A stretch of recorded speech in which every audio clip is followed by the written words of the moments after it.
his resume had more padding than Dylan Mulvaney's bra.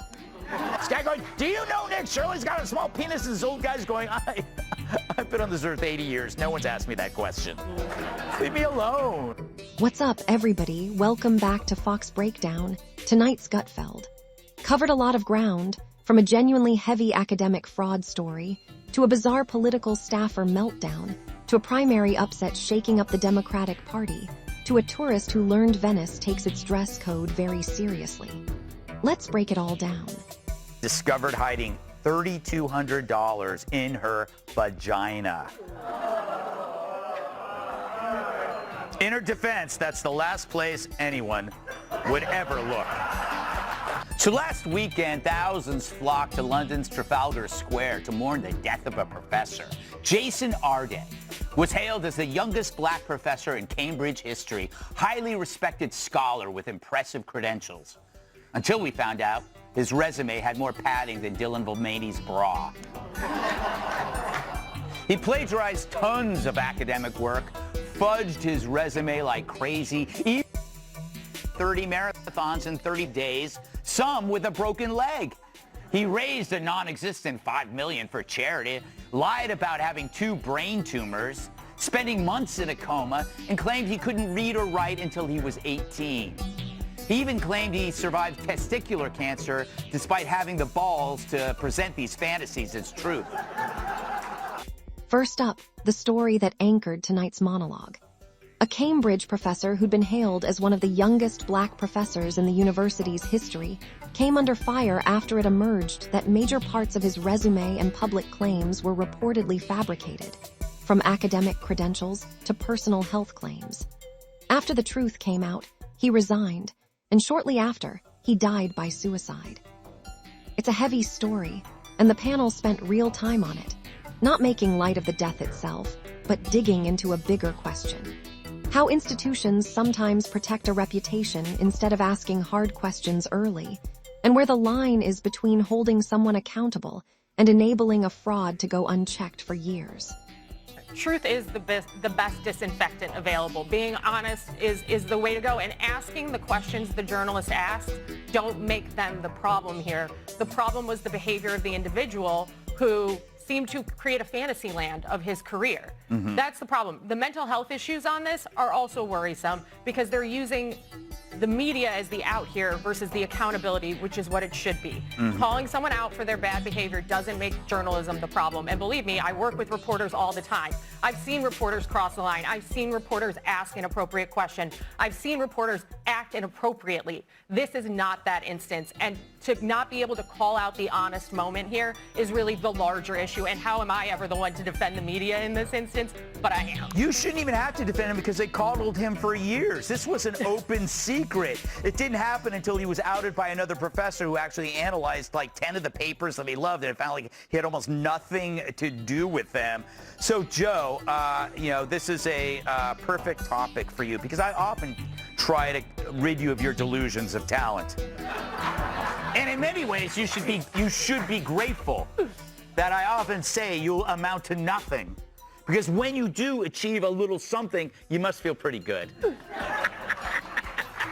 The panel didn't let the institution off easy either, pointing out that the professor was treated as a trophy hire, and that nobody who was supposed to be vetting his work actually caught the fraud until an outside academic did. It's a solid clip for anyone who wants the accountability versus enabling debate without the heavier parts of the story. Intrepid independent journalist Nick Shirley was in Sacramento, that's in California, Aaron, to expose a new bill that protects immigrant-run businesses. Republicans call it the Stop Nick Shirley Act because they view it as an attempt to restrict Nick and others from investigating fraud and waste. All was fine and well till Nick came face-to-face with a Democrat staffer who thought it would be funny to create flyers calling out Nick's manhood. Can you imagine that? A grown man making penis jokes about other people? What's next? Poop jokes? Roll it, Diego. Next, this one's just bizarre. Independent journalist Nick Shirley was out in Sacramento covering a new bill tied to immigrant-owned businesses when a California Democratic staffer, apparently annoyed at being investigated, decided to make it personal, printing up flyers mocking Nick's manhood and confronting him with them on camera, in public. The panel had a field day pointing out just how unprofessional the whole stunt was, and how it was reportedly done on the taxpayer's dime, during work hours, by a government staffer. Up next, the dangerous DSA.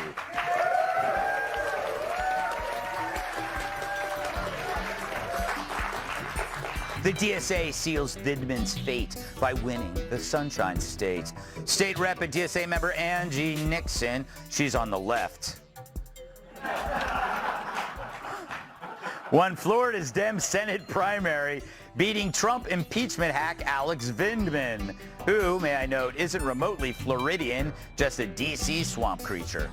But if you don't know Angie, here's how she once handled a vote she didn't like.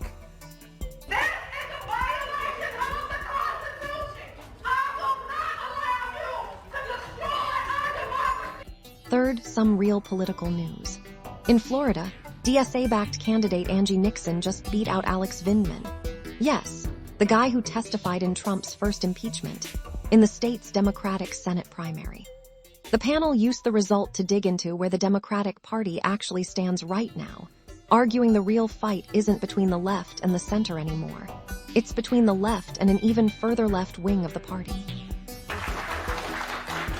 Vindman here, though, I mean, what an excellent ending for him. I mean, truly, this man was a key witness in the original impeachment of President Trump. His brother is now a congressman in Virginia. The guy's a total carpetbagger as a political operative or guy trying to run in Florida. And so to now have a DSA candidate, also my favorite, a lot of these Democrat candidates who have lost, like Vindman, like Francesca Hong, were talking to reporters before their losses and we're like, we're making staff changes.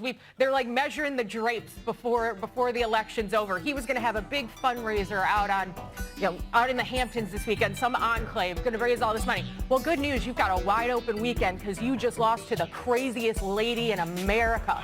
Congratulations. And to close things out on a lighter note, an American tourist in Venice found out the hard way that running shirtless is actually against local law, with fines up to $300.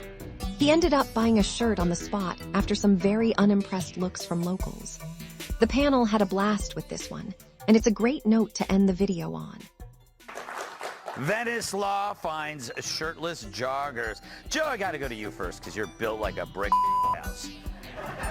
An American couple went jogging in Venice, in Italy, and the man ran shirtless because it was hot, which broke a local law against bare chests in public streets, which carries a fine of up to $300. They got a lot of dirty looks from the locals, and so he bought a shirt when he realized what he'd done. Should they be executed? Yes.